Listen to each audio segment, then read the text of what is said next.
passion's bid is unrelenting. Your love goes on. Y tú abra su Biblia en el libro de Isaías,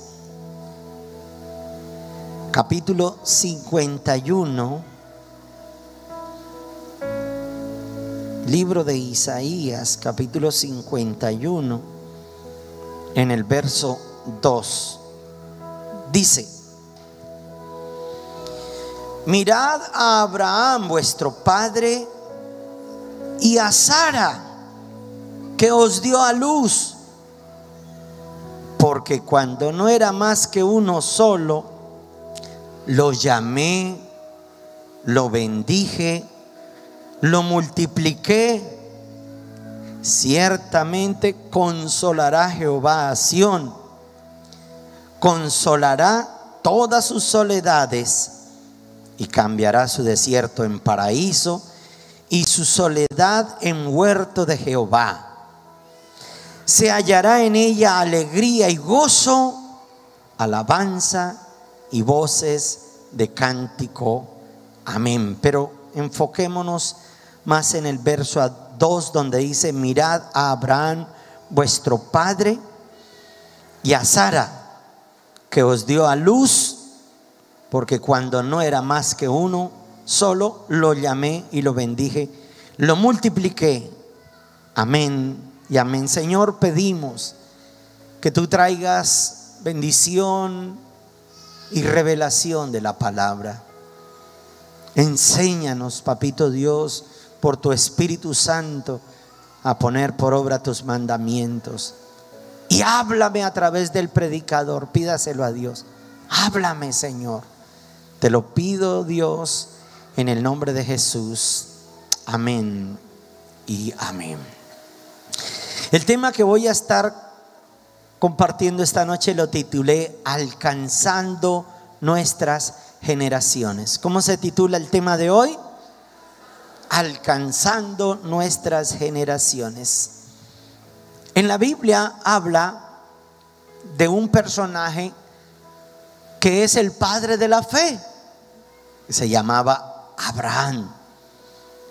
Este hombre llegó hasta los 99 años y no podía tener prole. Su mujer era estéril. Y aparte de que era estéril, ya era de una edad muy avanzada y habían cesado la costumbre de las mujeres, ya no ovulaba. Pero tenía algo Abraham. Abraham era riquísimo, tenía ovejas. En la época de Abraham se medían las riquezas en ovejas, bueyes, cabras, vestidos, camellos. Tenía mucho dinero. Sin embargo, Abraham tenía una debilidad, una falencia.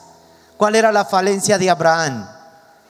Que no tenía un hijo, no tenía una prole, no tenía una descendencia, no tenía alguien a quien heredarle lo que él había adquirido con el favor de Dios. De modo que él en cierta oportunidad se para delante de Dios y le dice: Señor, tú me has bendecido, me has enriquecido, pero no tengo heredero. ¿Me vas a hacer que le herede todo lo que tengo a un damaseno de Damasco llamado Eliezer?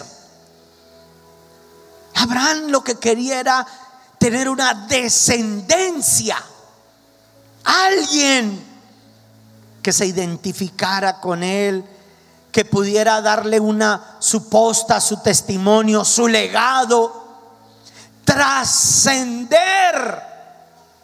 Ahora, escúchenme en esto. Si nosotros analizamos cómo se encuentra hoy en día nuestra sociedad, usted podrá ver que en los colegios, nuestros peladitos de 11, 12, 14 añitos ya los están seduciendo a que consuman marihuana, que consuman droga. Y hoy por ahí salió un candidato a la alcaldía diciendo que Él implantaría la diversidad de género en Barranca Bermeja. Lo que quiso decir es que Él va a apoyar los desfiles gays, las cartillas y todo ese cuento, de los cuales usted y yo, que tenemos principios cristianos, nos parece una aberración. Entonces note que si nosotros muriésemos, pero no hacemos nada por las generaciones que están floreciendo, por nuestros hijos, por nuestros muchachos, por los que les vamos a dejar una ciudad, ¿cómo pretendemos nosotros también agradar a Dios? Eso era el temor que tenía Isaac. Dijo: pero ¿a quién le doy la herencia? ¿A quién le doy mis riquezas? Aunque sabemos que la máxima riqueza de Abraham fue su fe puesta en Dios. Y el que tiene a Dios y le cree, para el que cree, todo le es posible. ¿Cuántos dicen amén y le dan un aplauso al Rey de Reyes? Ahora, y no es solamente levantar los jóvenes, levantar nuestros hijos, levantar nuestras futuras generaciones, sino Jesús también nos dio una gran comisión. Jesús dijo: id y haced discípulos a todas las naciones. Es decir, lo que Jesús quiso decir fue: nosotros no podemos morirnos hasta ver una transformación, un cambio, alguien a que nosotros le heredemos, le deleguemos. Pero uno lo piensa. ¿Sabe en qué consistirán las próximas guerras? Por agua, por principios, por cosas que nosotros hemos estado perdiendo y que la sociedad se ha estado deteriorando, porque no nos levantamos nosotros, los que conocemos la verdad, los que tenemos temor a Dios, no nos levantamos a dejar un legado, a hacer discípulos, a dejar este mensaje a las futuras generaciones, a las siguientes generaciones. Se analiza Dios, ¿por qué buscó a Abraham? ¿Por qué Dios buscó a Abraham? ¿Qué vio Dios en Abraham que permitió que fuera el padre de la fe, que a su edad tan avanzada tuviese un hijo, que hayan pasado más de 3000 años y que usted todavía escucha el nombre de Abraham y todo el mundo lo relaciona con Dios, con su fe? ¿Quiere saber por qué Dios buscó a Abraham? Quiero que abra conmigo su Biblia en el libro de Génesis capítulo 18, versos 17 y 18. Génesis es el primer libro de la Biblia, capítulo 18, verso 17 y 18. Y Jehová dijo, Génesis 18, verso 17: encubriré yo a Abraham lo que voy a hacer, habiendo de ser Abraham una nación grande y fuerte, habiendo de ser benditas en él todas las naciones de la tierra.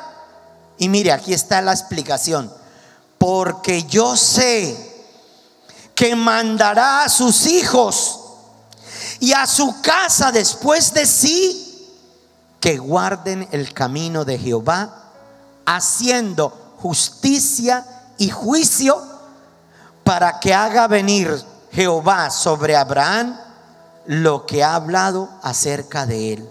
Ahí está la respuesta. ¿Por qué Dios buscó a Abraham? ¿Por qué lo engrandeció? ¿Por qué enalteció su nombre? ¿Por qué cuando maldijeron a Abraham los pueblos eran malditos? Así dice la Biblia, Génesis 12, 2.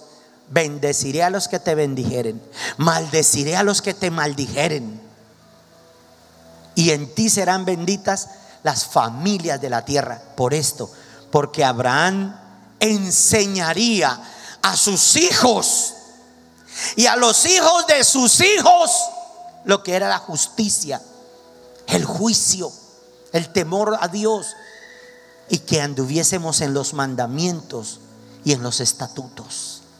que Dios quiere que nosotros practiquemos. Entonces, iglesia,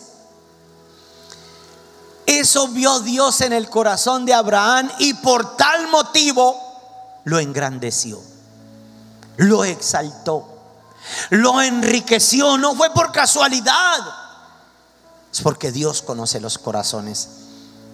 Esta noche yo quiero compartir con ustedes cómo puedo entonces levantar generaciones para Dios. Porque ¿a cuánto les gustaría dejar un legado? ¿A cuánto les gustaría dejar su ejemplo, su testimonio? Que aunque pasen los años, escúcheme por favor, que aunque pasen los años, sus hijos, sus nietos, bisnietos, tal vez tataranietos, digan: mi abuelo fue un hombre de integridad, fue un hombre que combatió la corrupción, fue un hombre que con principios predicaba la palabra de Dios, fue un hombre que hizo discípulos. Y yo estoy seguro que si usted pone por obra lo que vamos a hablar en esta noche, multitudes le seguirán también a usted en el nombre de Cristo Jesús. Lo primero que debemos hacer es tener una visualización de las promesas de Dios. ¿Qué es lo que primero tenemos que hacer? Visualizar las promesas de Dios. Vaya conmigo a Génesis capítulo 15, verso 5.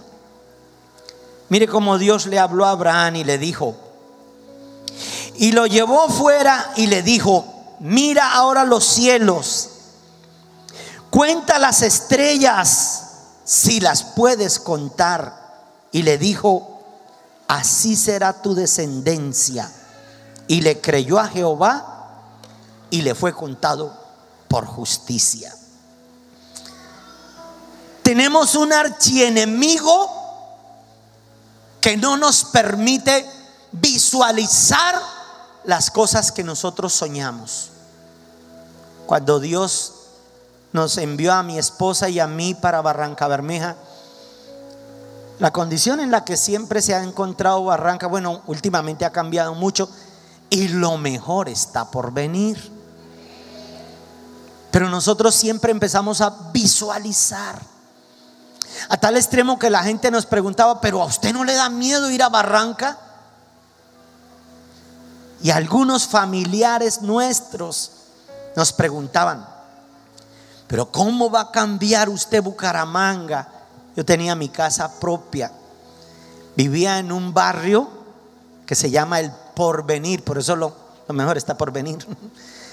Se llama El Porvenir, y en ese barrio a las 5 de la madrugada yo salía para venirme al devocional de la iglesia en Bucaramanga, y hay una neblina, un frío espectacular, un clima.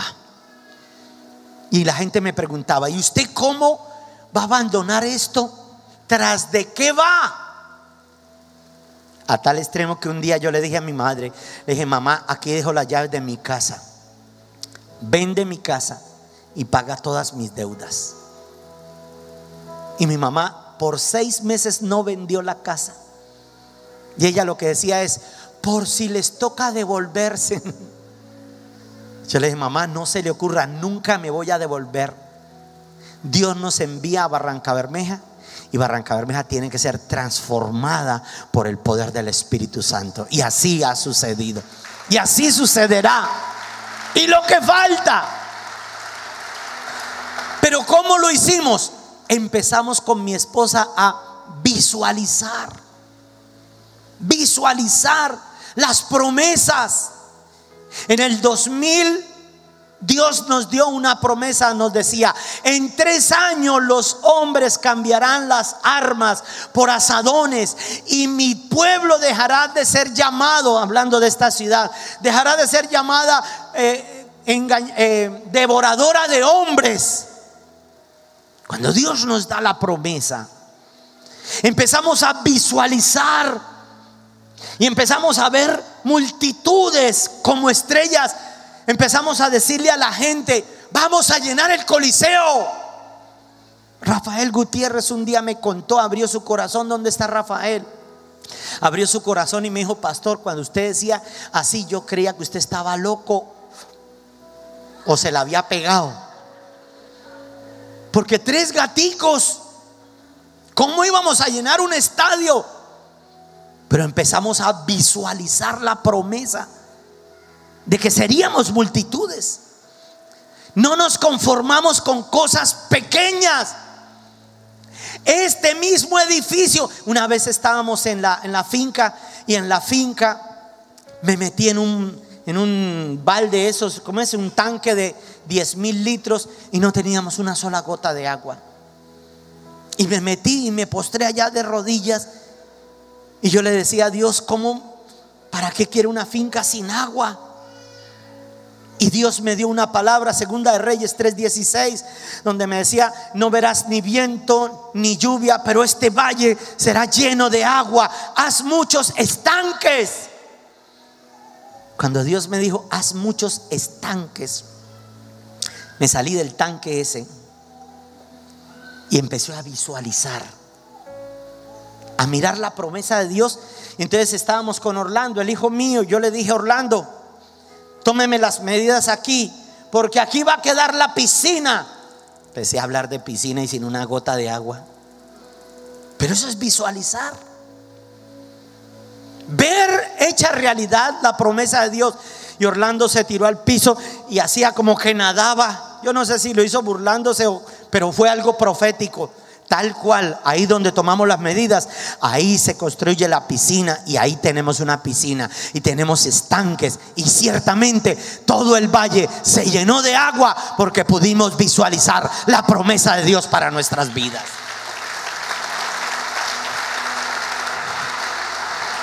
¿Cómo aprendo a visualizar sin imágenes? Pastor, ¿cómo visualizo si no tengo la imagen? Voy a ponerles un ejemplo. Si pueden traerme en un limón, o bueno, no me lo traigan, no importa. Ustedes van a visualizar aquí un limón, y yo parto el limón. Y a mí y a mis hijos nos encanta también el limón. Cogemos el limón así y lo exprimimos en nuestra boca. ¿Cuántos pasaron saliva? ¿Vieron el limón? No. Pero usted sintió o no sintió. Eso es visualizar. Tener la capacidad de sentir aunque no vea. Ver lo invisible, alcanzando lo imposible en el nombre de Jesús. Eso es visualizar. Yo tengo que visualizar la promesa.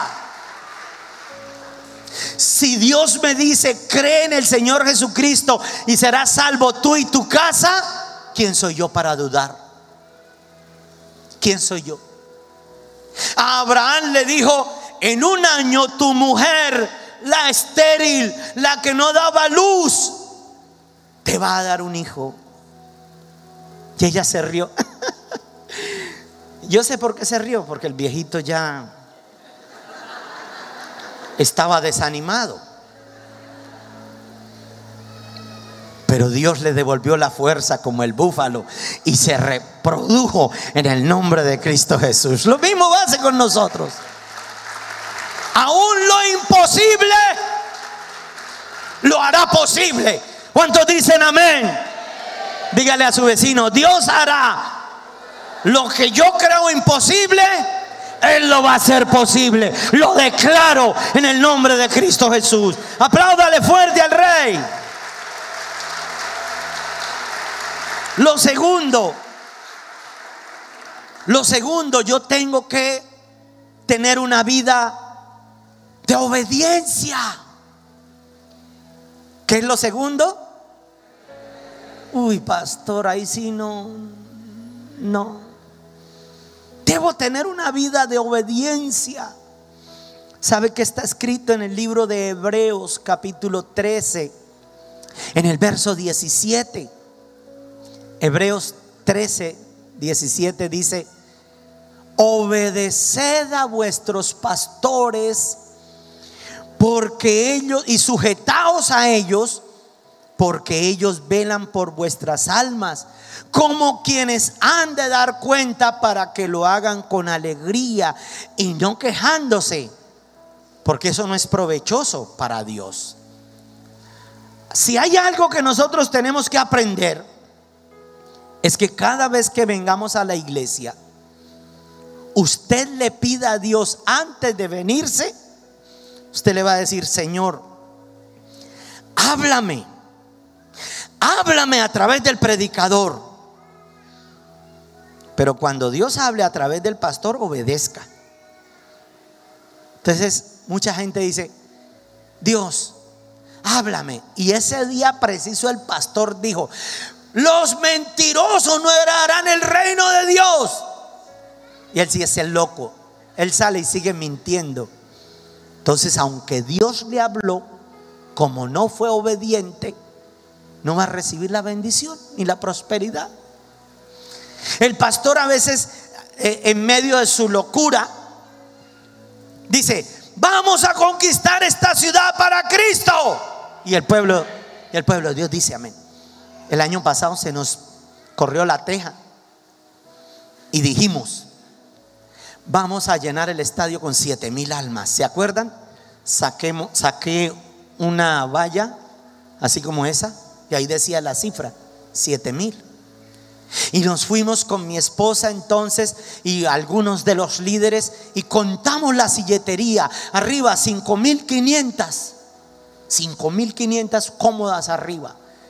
Pero Dios dijo 7,000, entonces mandamos poner 1,500 sillas abajo. Si no creyéramos, si no obedeciéramos. Ahora, esa locura, antes que a mí, se le ocurrió a mi pastor César, y nos empezó a llamar y nos empezó a hacer subir a Bogotá todas las semanas, y nos daba el entrenamiento, nos daba la capacitación, nos daba la exhortación, y él nos daba el reto.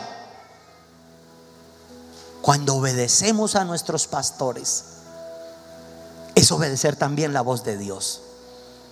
La Biblia dice: mis ovejas oyen la voz del pastor y la obedece. Pero el que no obedece no es oveja, es cabro. Se parece, pero no es oveja. Mire a la persona que está suya y dígale: me. ¿Cuántas ovejitas hay conmigo? Es necesario tener un mentor, pero obedecer. Ahora, escúcheme, en iglesia, el pastor no está para sacar provecho de las ovejas. Por el contrario, el pastor está puesto por Dios para el servicio de las ovejas, para generar bienestar y para que ustedes como ovejas también tengan éxito, tal cual como Dios le ha dado a uno éxito también. Yo me considero un hombre de éxito. Tengo un hogar hermoso, tengo una muñeca linda de esposa, tengo unos hijos maravillosos, tengo la mejor iglesia de la ciudad, los mejores discípulos, la mejor gente. ¿Cómo no voy a decir que tengo éxito?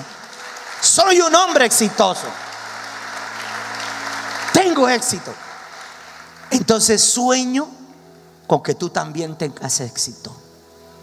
Eso es lo que sueño. ¿Pero qué necesito? Obedecer. Pastor, ¿pero obedecer a qué? Mire, obedecer, cuando vengas a la iglesia, le pides a Dios: Dios, háblame a través del pastor. Pero no se distraiga, no se ponga a whatsappear, ni a escuchar mensajes, ni a contestar el celular. De malas, que llame el que quiera. Así sea el presidente, después me buscará. Diga así. Usted tiene que escuchar la voz de Dios a través de los siervos de Dios. Dios no va a descender del cielo. Ya Jesús lo hizo. Y por eso en la parábola del rico y Lázaro, en Lucas capítulo 16, desde el verso 19 en adelante, Jesús le advierte a la gente a través de esa parábola: a los profetas tienen, óiganlos, Allá hay una palabra de Dios, una Biblia. En las iglesias cristianas se mueve el Espíritu Santo de Dios y Él es el que habla a través del siervo y del predicador. Pues escúchenlo y obedezcan la palabra de Dios. Si nosotros obedecemos lo que Dios nos dice, ciertamente tendremos autoridad para levantar las futuras generaciones. Pero ¿cómo pretendo tener autoridad cuando yo no me sujeto a una autoridad? Es un engañoso el que lo piensa hacer. Si tú no te sujetas a una autoridad, no tendrás tampoco autoridad para que alguien se sujete a su merced o a usted. Necesito la obediencia. Dígale a la persona que está a su lado: necesito ser obediente. Si es que les cuesta, necesito, es que obediente. No, Señor, eso sí no. Reprenda ese demonio y dígaselo a alguien, por favor, dígaselo. Dígale: necesito ser obediente. Y denle un aplauso fuerte al Rey. Y lo tercero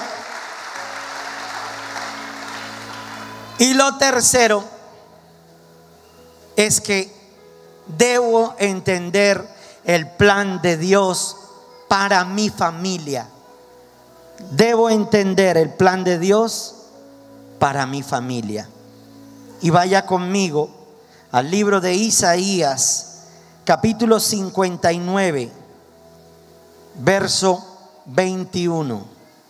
Isaías 59, verso 21. Mire cómo dice: y este será mi pacto con ellos, dijo Jehová. No es el pastor el que habla, es Dios.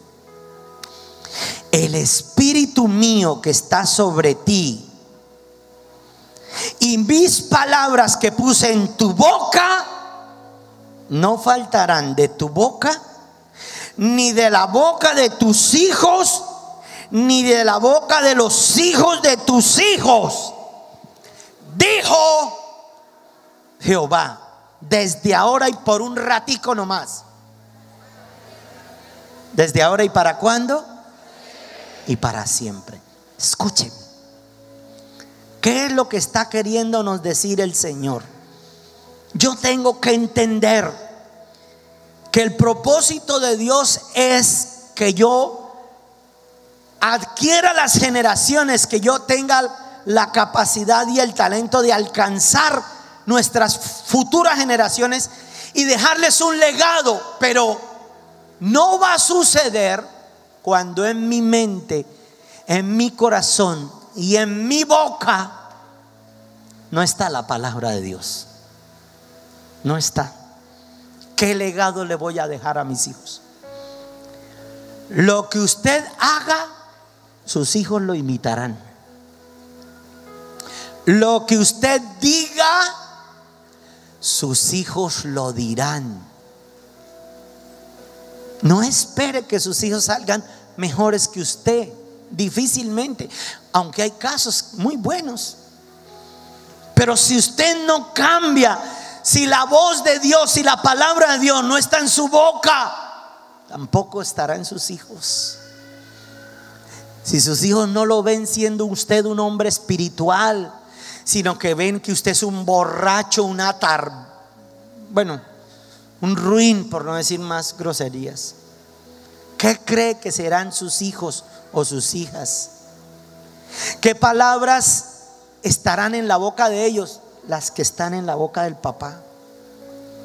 Hubo unas palabras en mi vida que yo tuve que cambiar porque se las escuchaba mi papá. Y yo dije: no, esa herencia la corto en el nombre de Jesús. Y no voy a dejar esa herencia de maldición a mis hijos. Voy a transformar mi vocabulario. Y lo estoy intentando, no que ya lo haya logrado, lo intento. Esas costumbres también las tendrán sus hijos. Pero si nos ven que somos honestos, que somos íntegros, que no vendemos nuestra conciencia. Si sus hijos lo ven a usted, que usted es recto, tarde o temprano, ellos también lo serán. Ellos también amarán a su cónyuge. Ellos también levantarán a sus hijos, y levantaremos las futuras generaciones, y transformaremos a Barranca Bermeja, luego a Santander y luego a Colombia entera para Jesucristo. Necesitamos alcanzar nuestras generaciones, pero tú tienes que dar el primer paso. Tú tienes que ser íntegro. Tú tienes que ser el ejemplo. Eso es lo que debes tener en cuenta, que Dios tiene un plan, no solamente contigo, sino, como dice la palabra, con usted, con sus hijos, con sus nietos y bisnietos. Ay, pastor, y ministerialmente, con sus 12, con sus 144, con sus 1728, con los 20.736, hasta que Barranca entera sea ganada para Cristo. ¿Cuántos dicen amén y le dan un aplauso fuerte al Rey? Salvation sounds a new beginning. As distant hearts begin believing, redemption's bid is unrelenting. Your love goes on.